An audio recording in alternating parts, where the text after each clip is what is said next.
10 নম্বর প্রশ্ন। আসসালামু আলাইকুম শেখ। ওয়ালাইকুম আসসালাম রহমতুল্লাহ। তাহিয়াতুল উযু, তাহিয়াতুল মসজিদ এবং 5 ওয়াক্ত ফরজ সালাতের সুন্নাত সালাত কি এক নিয়তে সব আদায় করতে পারবেন?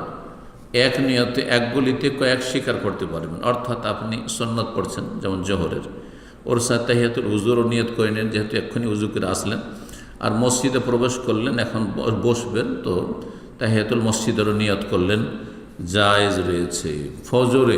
ফজরে কখনো নবী সাল্লাল্লাহু আলাইহি সাহাবায়ে কেরামগণ 2 রাকাত তাহিয়াতুল মসজিদ আর 2 রাকাত ফজরের সুন্নাত এমনটা করেননি, বরং ওই সুন্নতই নিয়ত করে নিয়েছেন তাহিয়াতুল মসজিদের। এইরকম মসজিদে গেলেন আর একামত হয়ে গেল, তাহিয়াতুল মসজিদের নিয়ত, এটি মসজিদ আপনার ফরজ সালাত ফরজ আদায় হলো আর মসজিদ সালামিরও সালাত হয়ে গেল, সেই নিয়তটি করেন, ইনশাআল্লাহ তাআলা সওয়াব পাবেন। বলছেন যেমন তাহিয়াতুল উযুর 2 রাকাত সালাত এবং তাহিয়াতুল মসজিদের 2 রাকাত সালাত, মোট 4 রাকাত সালাত ও জোহরের 4 রাকাত সালাত একসাথে সর্বমোট 4 রাকাত সালাত কি পড়তে পারবো?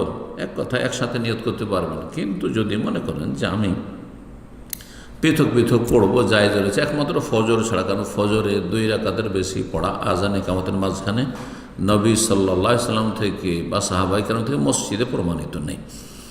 কিন্তু বাসা থেকে যদি পড়ে চলে যান, তাহলে বাসাতে আপনি ফজরের সুন্নত পড়ে নিলেন আর তারপরে মসজিদে গেলেন, তখন মসজিদে আপনাকে তাহিয়াতুল মসজিদ ভিন্ন পড়তে হবে, কারণ মসজিদের তাহিয়াতুল মসজিদ হচ্ছে মসজিদের সালামি, সুতরাং মসজিদে গিয়ে 2 রাকাত পড়তে হবে। আল্লাহ তাআলা এ বিষয়ে বিস্তারিত জানে উপকৃত করবেন আশা করি। যেমনটা বললাম, আশা করি আপনার প্রশ্ন উত্তরে এতটুকুই যথেষ্ট।